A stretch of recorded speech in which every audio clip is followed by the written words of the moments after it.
Boston Celtics, most fraudulent number 1 seed ever in the history of the New York Basketball Association, because that's what it is right now. You know what I'm saying? The New York Basketball Association with the Knicks. Okay? Now we can get into whatever you want to get into, Dan. Thank you.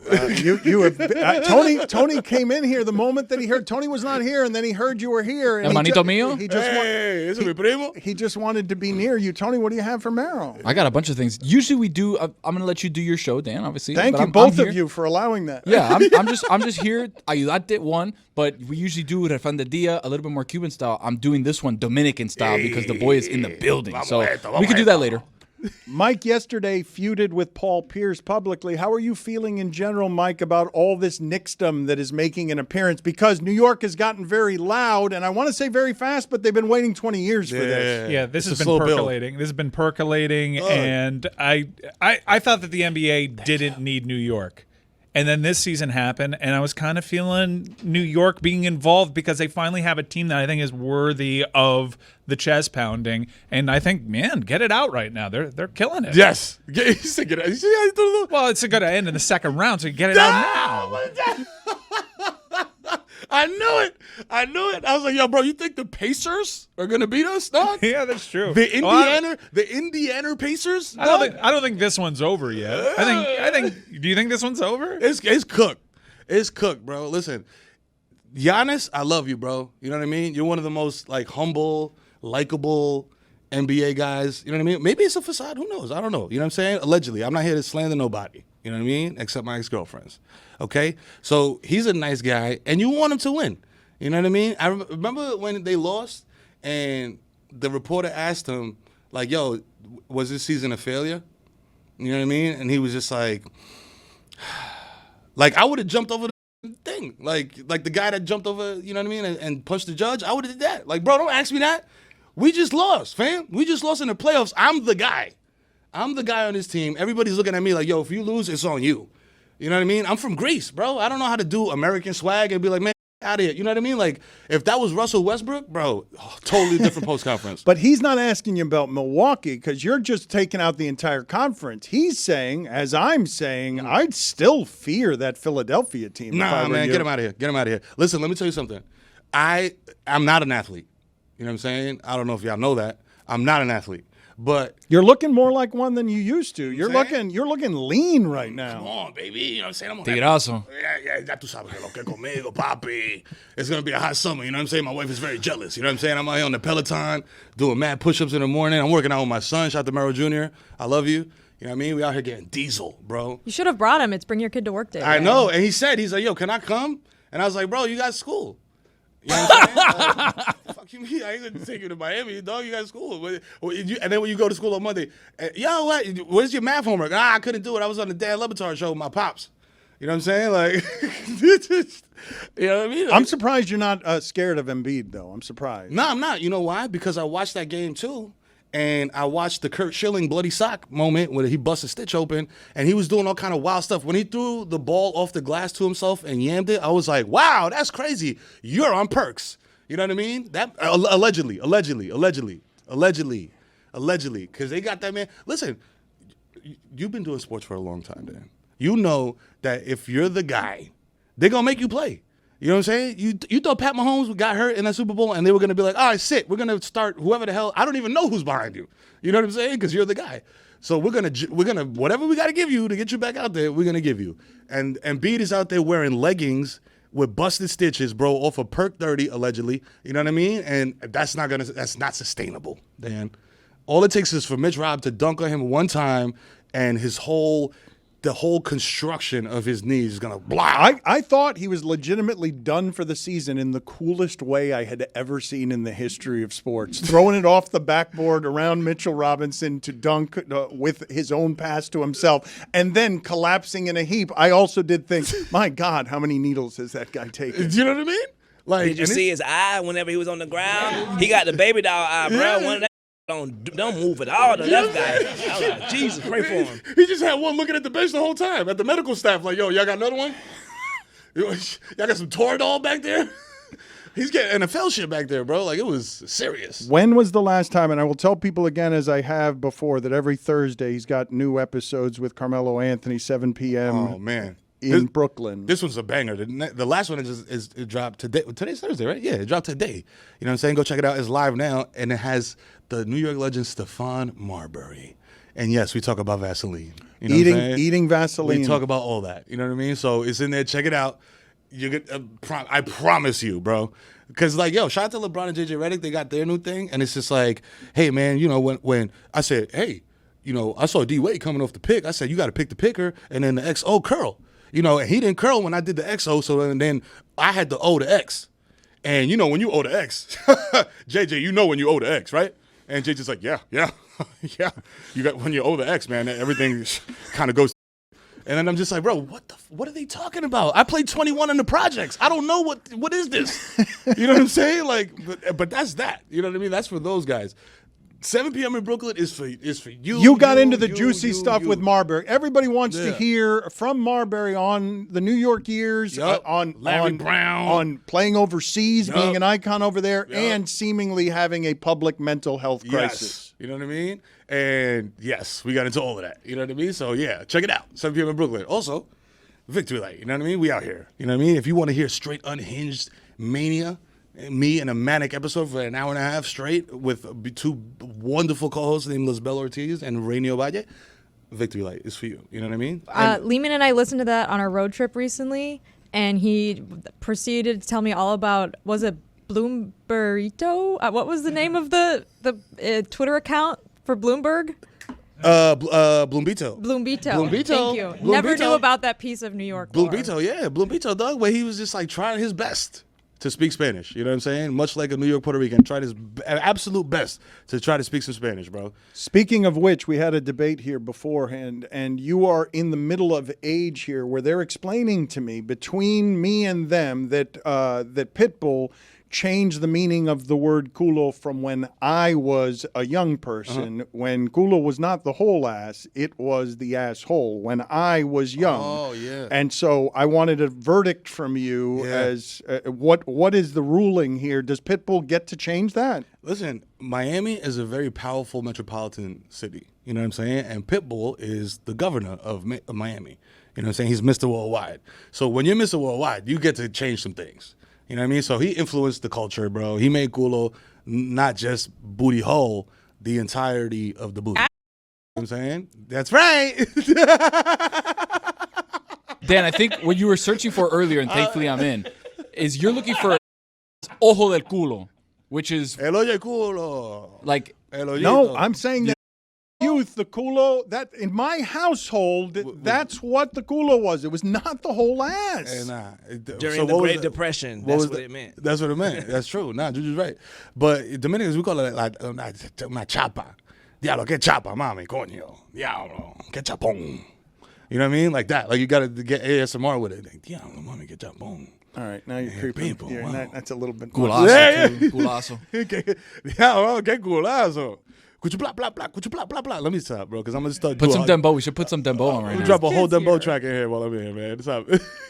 Where does the last game rank for you in terms of sports emotions the last, I don't know how many years, to win that way late with a team that you're falling in love with because New York likes to think that team is representing the things that New York is. Yes. You did it with a very different team in the 90s, much different than this one, but this team New York has fallen in love with because of how they play. How they play, how they get together, how they vibe with each other. It's, kind of similar to the Yankees right now. Like, Juan Soto's making Aaron Judge look like not a cyborg. You know what I mean? Which is a tall task. You know what I'm saying? Because he is swaggerless. I love you, Judge, but he's kind of swaggerless. You know what I'm saying? But Juan stepped in and did his thing. But with the Knicks, it's the same thing. The energy is different. You know what I mean? It's not like, maybe. It's, you know what I mean? Like, it used to be like, yo, nah. Like Mike was saying, it's the second round. And that was like the real thinking. Like, yo, if we make it to the second round. Now it's like, bro, all of y'all. You know what I mean? The Bucks, you know what I mean? The Heat, y'all bring it. You know what I'm saying? I'm Scarface at the end of the movie. Like, God, you want to work for? You want with me? I'm like Peoples, bro, in the Shaft remake, bro. You mess with my brother, you mess good for me. It's literal with Jalen Brunson. You can say, Yes. say hello to my little friend. little friend. Yeah, my little friend. Yeah, And then the Indiana Pacers come in the back door with that thing on. Hey, yo. It's right about the playoffs. Come on, dog. No, don't do that. The best part though is seeing like Melo in his like knit yellow fit, like right on the court side with all the old Knicks. It's amazing. Smitty, I love you. That's exactly where I was going with this. That is what gave me even more. And listen, there was a resentment built because that game coincided with Passover. You know what I'm saying? And my wife is of the Judaism persuasion. You know what I'm saying? So we had to go do a Seder instead of me sitting in between Melo and John Starks, drunk off Cuervo, jumping up and down. You know what I mean? Enjoying myself. But hey, I love my family and I love my kids. Man, that's All of y'all. that is resentment right there. Nah, That is- it's not at all, man. It's cool. Shout out to my man T. Yo, T, what up, baby?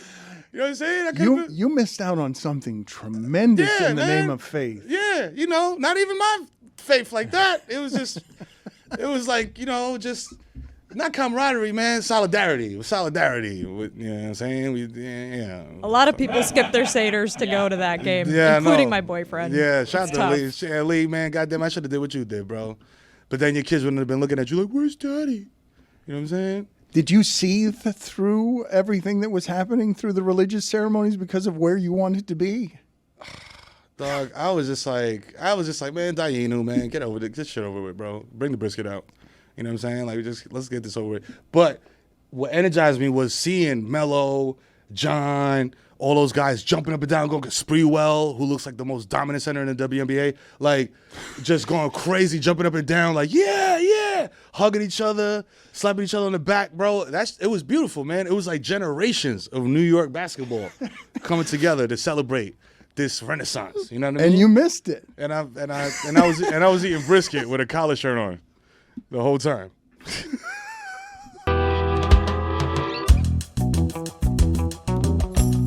The mics are hot?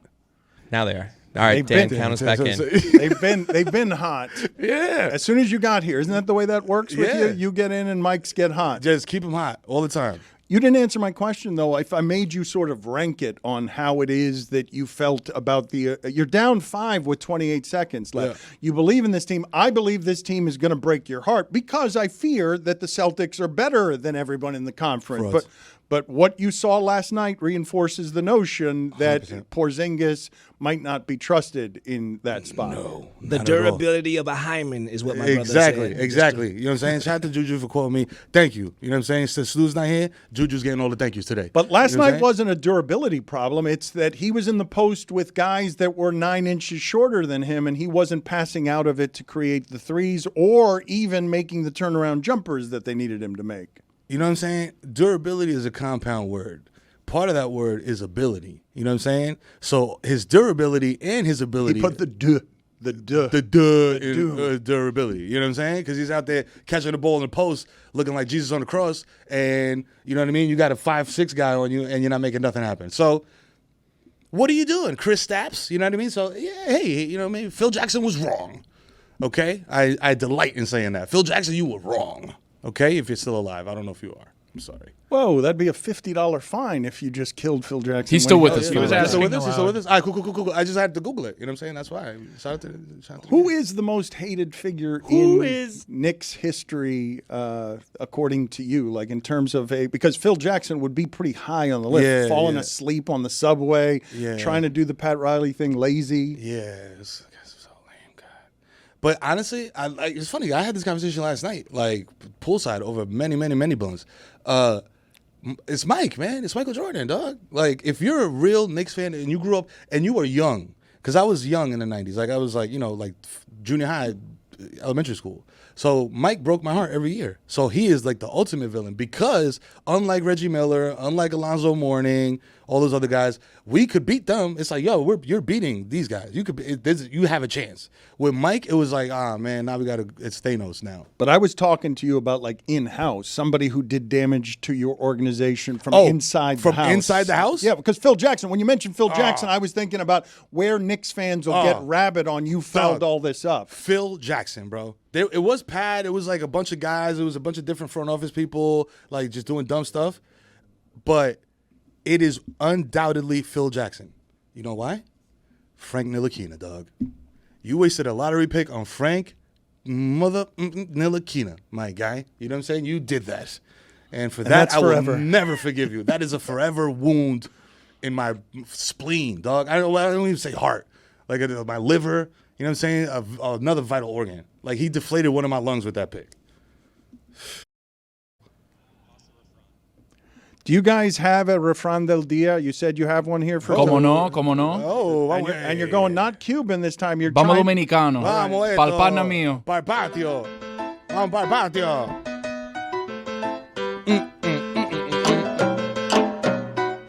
¡Hey! wow. ¡Hey! ¡Súbela, súbela, súbela, súbela! ¡Dímelo, mi gente! Ya, Aquí tú estamos sabes con que el tirazo, con el pana. Estamos aquí, y Vini, Mira, look. con Danielito, Tommy Tigre, This is what we're going to do. con We usually do... Christopher, con JuJu, Ajá. con Miguel, Dile, ¿quién con más? Tony, Ajá. con Jessica. Ajá. You know what I'm saying? Todo el mundazo está aquí, coño. Listo. So instead of doing a Cubified thing as we usually do, my Dominican brothers here, we're going to do it Dominican style. So I'm not even going to give him one. I'm going to give him a bunch, rapid fire, and he's going to explain to the crew and explain Yes. to the world what these things mean or what he likes out of these things. So we'll start here. ¿Qué lo que? Oh, que lo que, bro. Oh, I love it. I love it. Que lo que works. Also, if you look Dominican, but you're not, you could get away with anything. If you just be like, que lo que? You walk into a party, you don't know nobody. Que lo que? Hey, que lo que? Hey. Way. And you just throw a way after it. Way, que lo que? Ha! With a smile and a point. Like, you know what I mean? Like Will Smith in the Miami video where he's like, hey, dímelo, long. Hey, que lo que? Clinton. You can connect with anyone from there, right? Second one. This one you have to explain because there's levels to it. I call it niveles de vaina. Sí. Explain what vaina is and how you can use it in certain ways. Vaina is literally an all-purpose word, bro. You know how when you coming up, I don't know about the Florida education system, but New York, my teachers used to be like, yo, don't use the word nice. You know what I'm saying? Because that's a dumbass word. Like it means nothing. It means everything and nothing all at once. You know what I'm saying? So that to me is vaina. You know what I'm saying? But in a good way, not in a bad way. Like dame esa vaina. Dame esa vaina. ¿Cuál es tu vaina, Daniel? Isn't coño in Cuban sort of an all-purpose word? The same sort Yes. of all-purpose, like you can use it Yes. 17 different ways, and could you just- can't yeah. explain to anybody what all of them mean. Vaina, in the simplest terms, is that thing. Pásame esa vaina. Give me that thing over there. Pásame esa vaina. Febrici. El que está allá. Febrece. Pásame febrece. You know what I'm saying? Esa vaina. Toda la vaina. Who is someone that can fool you with a que lo que that's not Dominican but can pass with it? I'm setting the bar at Tracy Morgan. Tracy Morgan, definitely. Tracy Morgan looks like all my uncles. That's why I love him. You know what I'm saying? That's my tío. Also, I was talking about this yesterday. Daniel Sanjata. Y'all know? I know it's like he doesn't have name. He don't got name recognition. But if you Google him, if you bring up a picture of Daniel Sanjata, he could be anything. Dog. ¿Qué lo que? He Un could- tigre. Un tigre. He could be Dominican. He could be he could be Middle Eastern. He could be Sicilian. you see what I'm talking about? I just Googled him. I can't believe it. You're totally right. Boom! Look at this. Wow. What are you? Que lo que? Yo. Oh, he was on power. I know his ass. You know what I'm saying? Yeah. You know what I mean? Rescue me. Yeah, rescue Excellent me. show. Yes. You know what I mean? I'm going to bring Yeah. somebody in from the outside that I think can fool you if they say que lo que. Yeah. As we do that, They could definitely. Reggie Jackson. explain to people La 42. La 42. Oh, baby. La La 42 42. for the real ones. La 42. If y'all, it's The Wire is a classic show, right? So I'm assuming I'm gonna go off the assumption that y'all are all familiar with the show The Wire. La 42 is a healthy version of Amsterdam. You know what I'm saying? It's just turned up all the time. ¿Qué lo que? Calle 8. ¿Qué? De lo mío personal! No, that's 4K, 4K, 4K. Taylor. Hold on. Stay right there, That's it. Taylor. Taylor. Talk Knicks basketball with Mero since Oh. you're the secret Knicks fan that we have Yeah, here. the secret- But do it in Dominican. Papi, ¿qué tú crees? Dime, dame luz. Put him in a bad spot. You got this, Taylor. Impossible spot. Just do it. Yo, use the trick, bro, that I taught you. I just taught you the trick 20 seconds ago. Que lo que? Que lo que? He's a slow learner. He's He's a Knicks terrified. fan. He's a Knicks fan who's Loco, scared. ¿Cómo tú te sientes de los Knicks ahora mismo en este momento? How do you? Yeah, see? Excellent work, You know what I'm Taylor. saying? I appreciate Also, all your help. Dominican, Taylor could be Dominican because you don't even got to talk if you're Dominican, really. You just talk with your hands. Be like, ah. How you feel about the Knicks? Eso lo que está. Eso lo que está. Una vaina bien. Ratata.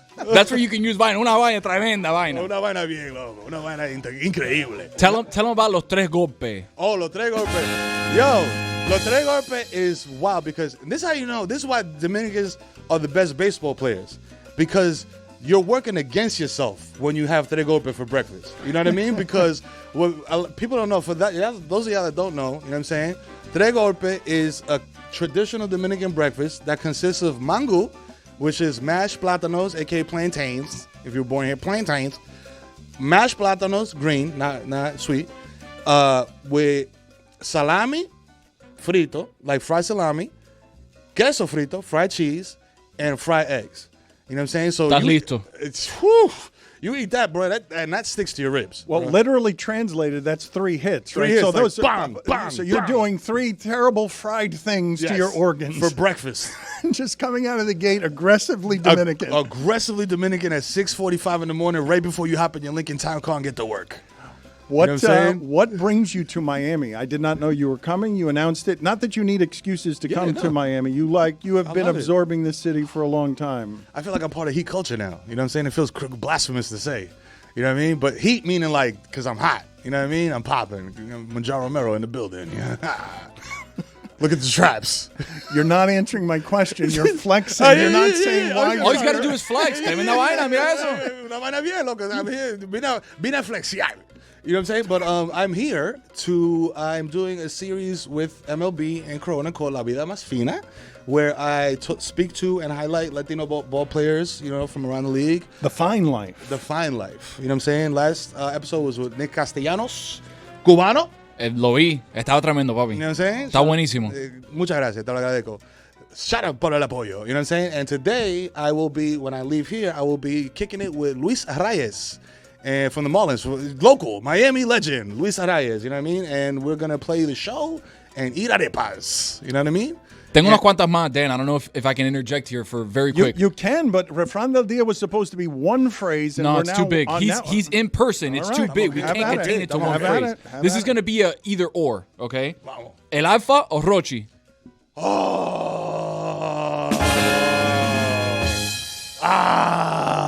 Dime. Yo, you put me in a Dime. Oh, man, this is like... Can you explain to the people Dembow, first off, those are 2 Dembow artists from Dominican Republic. Yes. Can you explain who they are, why they mean so much to the country? So, El Alfa is a dembow artist. If you don't know what dembow is like Dominican street party music. You know what I mean? It has roots in like reggaeton and dancehall and all that kind of stuff. Can I play a little something? Yes, Am I gonna please, get, okay, please. hold on. Play. Listen, if you're going to play something... Yo le iba a grabar, pero en baja calidad. Y ella me dijo que no está. Es una maldita loca, una ratatá. Ella lo que quiere es que la ponga en 4K, 4K. Come on, man. That's pretty good. Come on, dog. That'll get you There you go. moving. That's El Alfa, Dan. Yo, by the way, I did MLB All-Star, and I had Bryan Cranston dancing to Dembow. Yo, like, that's real video. Bryan Cranston with a long ass white beard hitting the could you block at home plate. You know what I'm saying? Shout out to Bryan. I love Never that song that translates to just put it in, take it out, put it in, take it out. 4K though. That's the most important part. Brugal or Barcelo?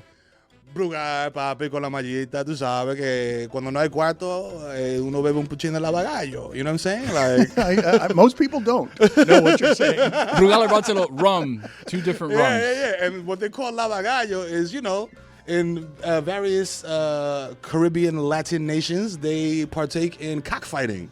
You know what I'm saying? And I'm not talking about like, you know, like Dawn Staley versus Iowa. I'm talking about like two. Oh, come on. Yeah, that was a dad joke. I'm sorry. 7 p.m. in Brooklyn is the show with Carmelo Anthony. It is every Thursday. Stephon Marbury is this week. That's right. That has to be great. Always good seeing you. Thrilled for your success. My guy. Let's go. Gracias, señor. Gracias a ti, papi.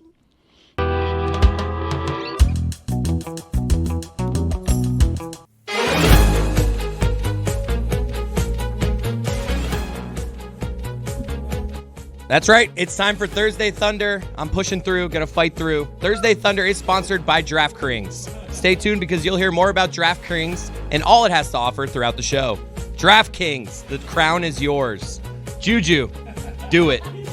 We are back in the building, baby. And if you bet Thursday Thunder last week, you won because DraftKings had their special.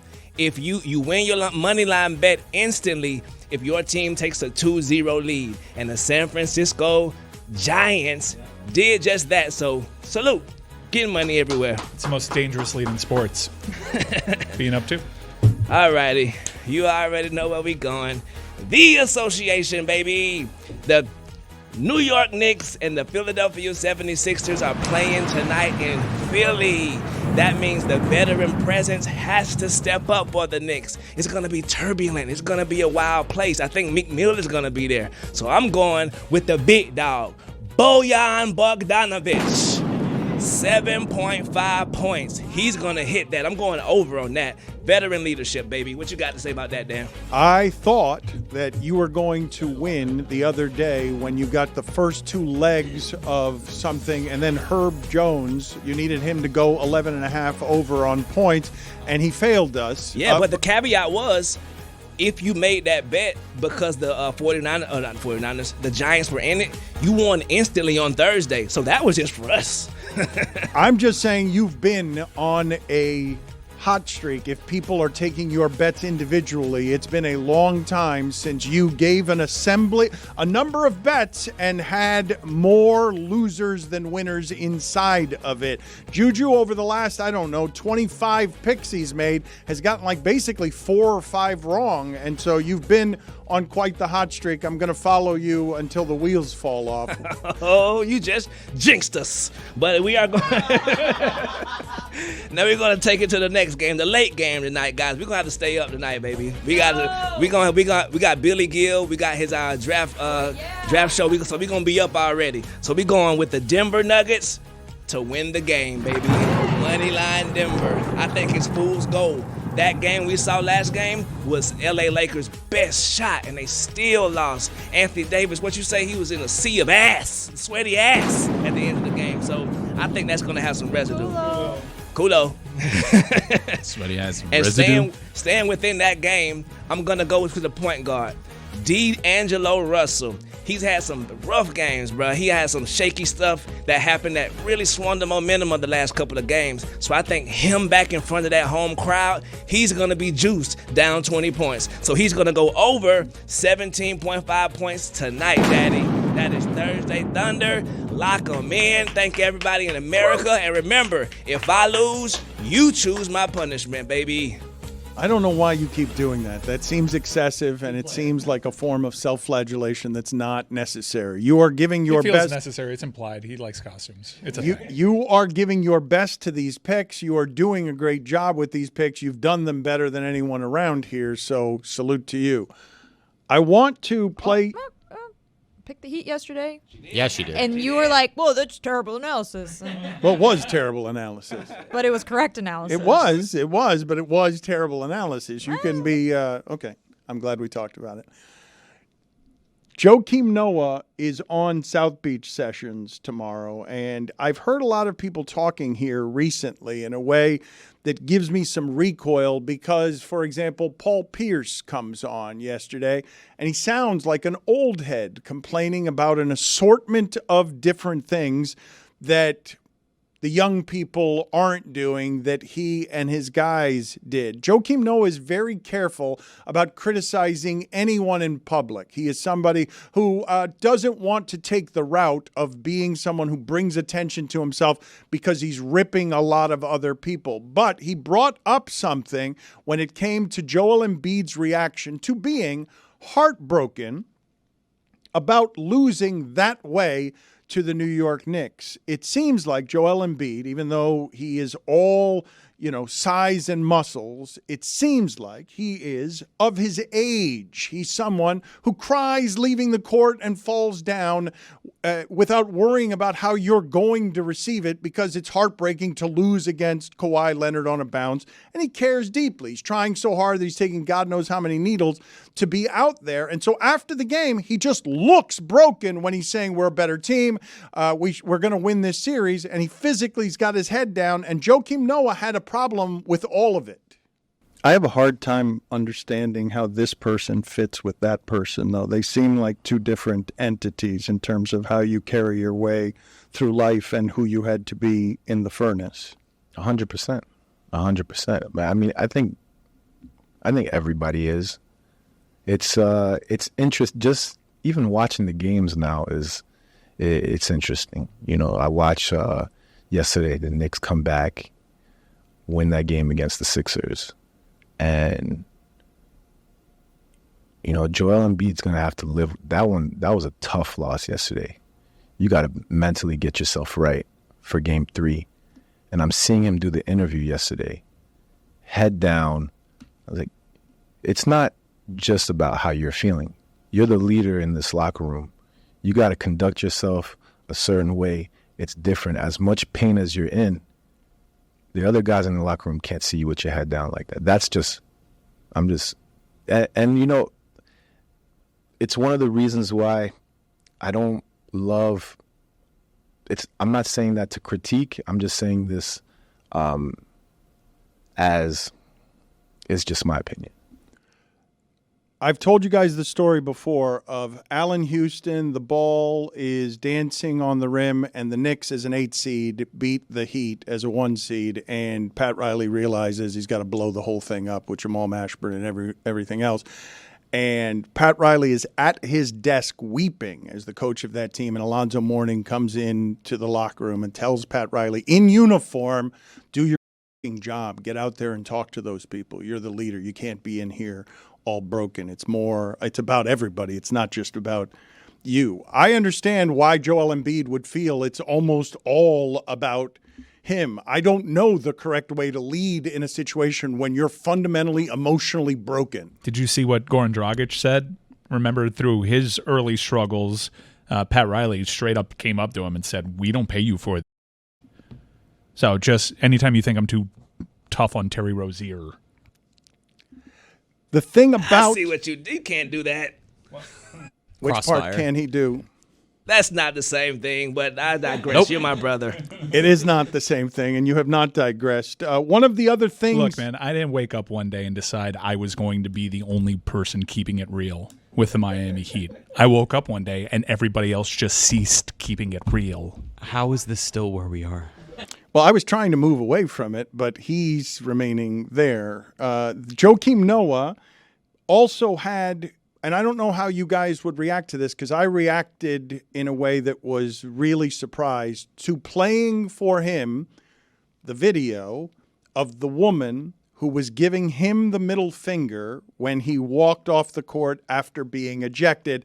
She had a middle finger in his face, and then we read afterward that she had a suspicious murder in her past, allegedly, because this is Maximum Miami, and that's how we do things around here. But how do you guys imagine? I put in front of Joakim Noah this photograph of him leaving the court. How would you imagine that Joakim Noah would react to all of what I'm presently showing you? That became a thing on the internet, but I imagine it's something that's way more important to fans than it is to Joakim Noah. I would think, man, that was pretty nasty. How strange. Why did that happen? I wonder if she's murdered anybody. People are real assholes. I guess that would be my reaction. The thing that I had not accounted for and was taken aback, and we'll play this at some point because it's super awkward. I got the reaction all wrong, and when you say fans care more than the players do, not this particular player. This particular player is looking at that and saying, I'm glad I didn't see her because of the level of his rage. And I say to him, thinking I'd misread it, oh, the disrespect of a human being feels entitled enough to walk up to a 6'10" man in a moment of pain to put an F-U right in his face. And he's like, no, I still hurt because we lost that game by 30 and I'm getting ejected and I'd let everybody down. And one of the things he's saying is, I have scars here that have not healed. I care in a way, he's saying, that make losses, failures in front of people, a near-death experience. Do you know how much pain I have to play through to even get out there? Do you know how much I have to care to be Joel Embiid and not just do the thing I'm best at in front of people, but to fail in front of thousands of people and have them say after the game, hey, broken guy, keep your head up. You got to care so much that you're also strong enough in this situation to be broken, but pretend for your teammates that you're not. Pretend for the public that you're not, because the public can't be trusted with your vulnerability. They're going to be cruel about it. You have to appear strong even in moments when you're not. I think people who watch these games and think they care more about the thing that they're watching than the people who are being embarrassed in front of others and are hugely prideful about not wanting to be embarrassed. I think we misread all the time how much these people care and why Joel Embiid would be broken in that situation and how annoying it would be to be Joel Embiid broken in that situation and have everyone have an opinion about how you shouldn't look that broken in that situation. And, I mean, Joel Embiid's been through this on multiple occasions. He lost the Game 7 bounce that went in for Kawhi that eliminated a team in the Sixers that might have gone on to win a title then and validated his career. And now he has this ending against the Knicks. It's got to be exhausting to go through that and have that be the singular criticism of your career. And the Brunson three late in that game had a Same weird bounce. So that's pretty hilarious. Sixers have had some bad luck with bounces. Right, and we see the way that people react to players showing emotion. I mean, the way people reacted to Chris Bosh crying when he was down here and the amount that he cared. It wasn't, hey, look how much this guy cares. It was, oh, come on, suck it up. Let's think about the lack of accountability in general around us when we make a mistake. And let me put this in front of you now. You've scored 30-plus points on one leg. You're clearly injured. God knows how many needles you're taking. Not only do you get beaten by that bounce when you're up 5 with 28 seconds left, but then the next day you get the report of Brunson had a foul, Hart had a foul, and also Nick Nurse clearly should have gotten the timeout. Hey, Joel, do more. Make the referees better. Joel, do more. Joel, why are you broken after the game? Do more. They need you tonight. Save your season, MVP. Save your season. Don't cry on the court. Beat the Knicks now. Mental health, brother. Like I keep those brothers in my prayers because I know the weight of the world is on their back with the cities and all of that. So much respect to all those brothers.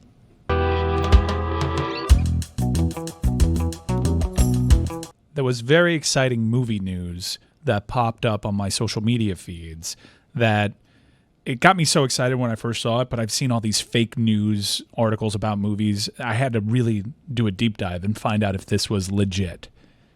And it is. Face Off 2 is in development.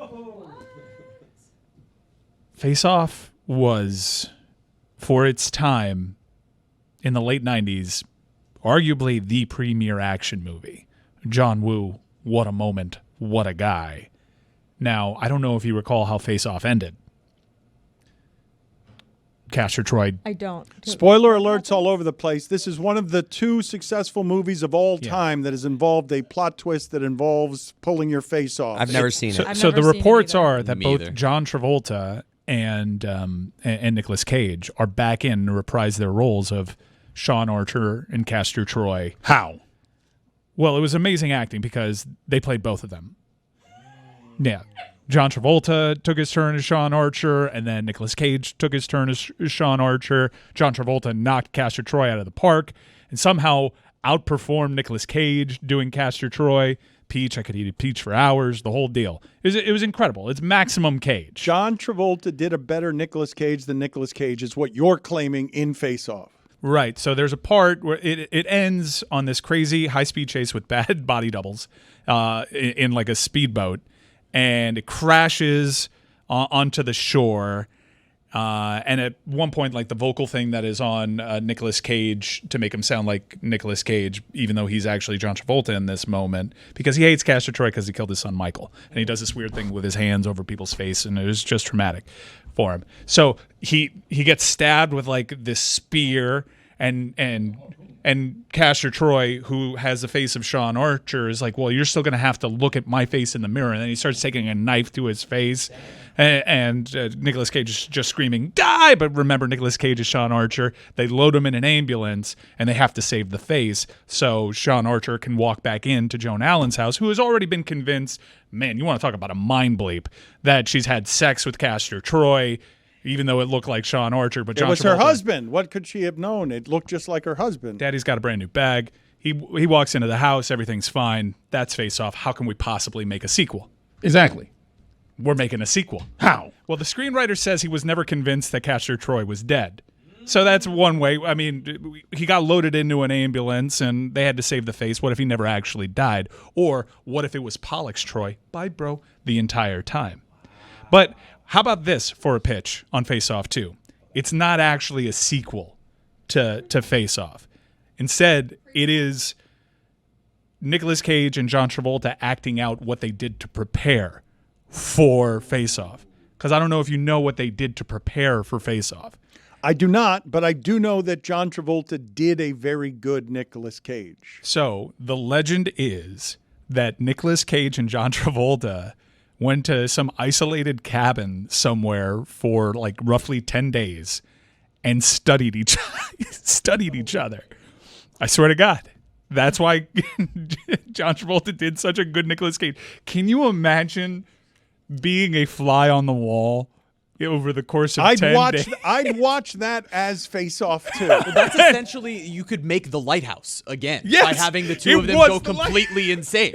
That sounds like the plot of The Lighthouse. The Lighthouse. 100%. That's amazing. I need them only interviewed. Can you get them on South Beach Sessions? We'll promote Face Off to the cows come home. But I need an in-depth, long podcast series on the 10 days spent where John Travolta and Nicolas Cage studied each other.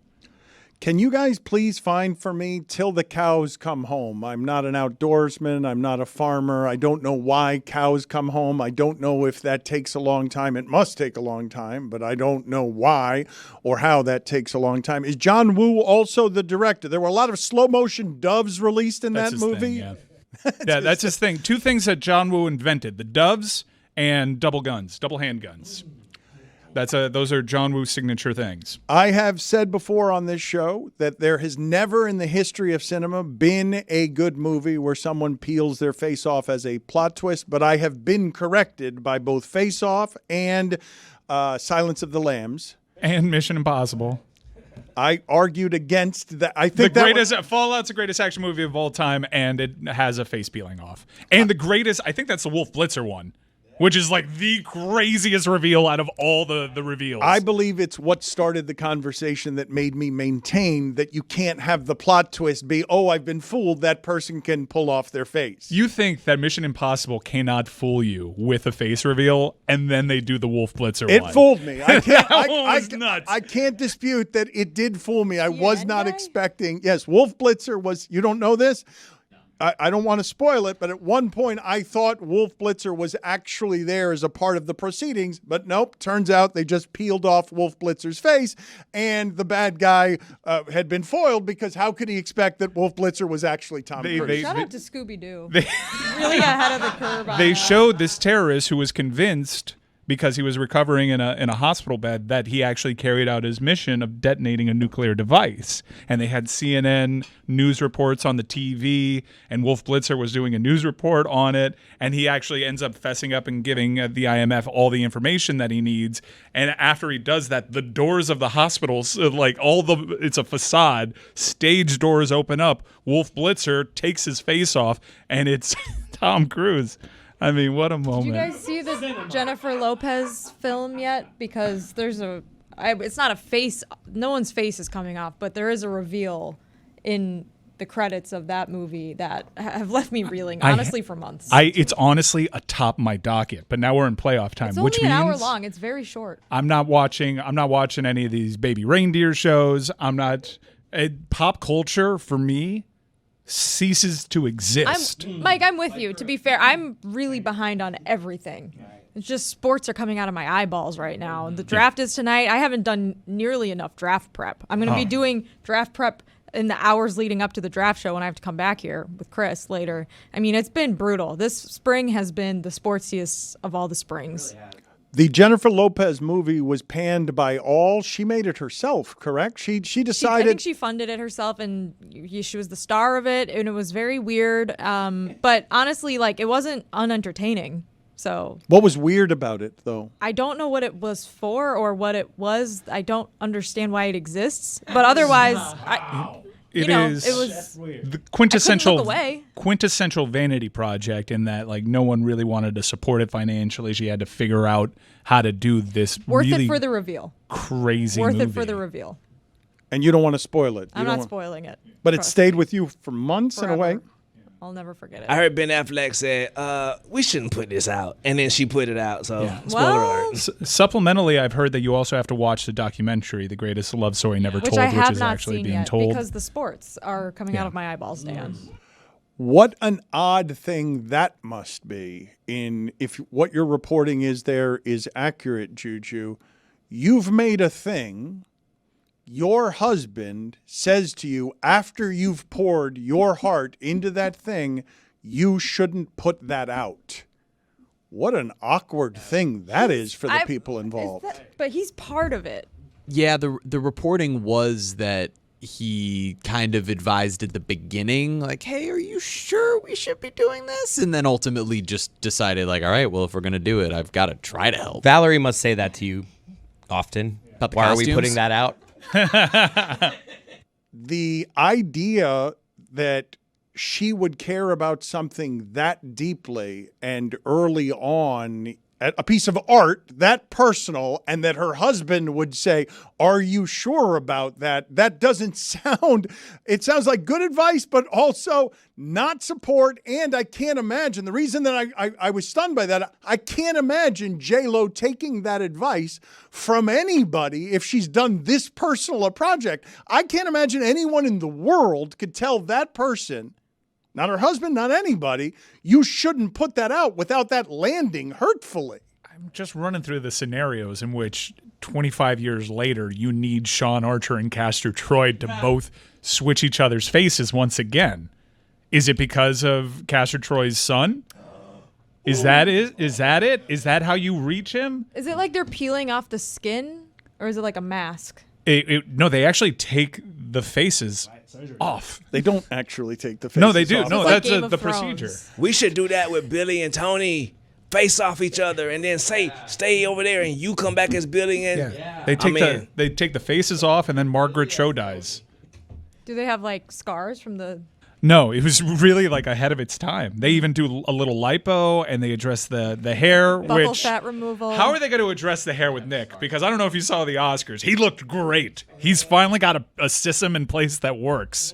I don't know how we do this, because you imagine while Castor Troy, his hair is not Nicolas Cage's hair. You got to maintain that late 90s receding hairline. I mean, so many questions for where they go with this. Number one, John Woo has to come back for it. Or do you think he's like, that's ridiculous? It's 25 years later. I've already released all the dubs in slow motion. I guess I could do 3 guns. Mike, when you said you heard movie news that made you, I don't know, your ears perked up a little bit, it reminded me of movie news that I read the other day, which was that an executive at AMC, I guess, was like, paraphrasing here, but if we knew you guys were going to be weird about the Dune popcorn buckets, we wouldn't have made them. And as I was reading it, I did feel a little bit of shame. I mean, anything that has that kind of cylinder is going to be made a thing. But I love what Ryan Reynolds did with it, which is he demanded of Marvel execs and Disney execs that they also have a sexually suggestive popcorn bucket for Deadpool and Wolverine. I know that there's been a couple of stabs, a couple of things that have gone viral that are not actually real, because I don't think... Maybe Ryan Reynolds does want you to fuck his face, but I don't actually think that that's going to be allowed. But I think the studios maybe are like, they pay someone like from a shit poster account to put up a fake one just to see what the reaction will be. Be like, will someone on the internet be able to have sex with this? We're just going to put out feelers. That needs to be the first question a movie theater exec asks. If the popcorn bucket can be something some people can have sex with. If the answer is no, back to the drawing board. I feel like it's always yes. Deadpool and Wolverine opened. Its trailer opened as the most watched thing in the history of the internet upon arrival. Watched by so many people so fast because of how popular everything around that is. Goosebumps when they both jump into the portal, the endgame portal. Are they going to find themselves in that scene? That's wild. I'm such a nerd. Just a big nerd. Face Off 2 will be bigger than Deadpool Wolverine.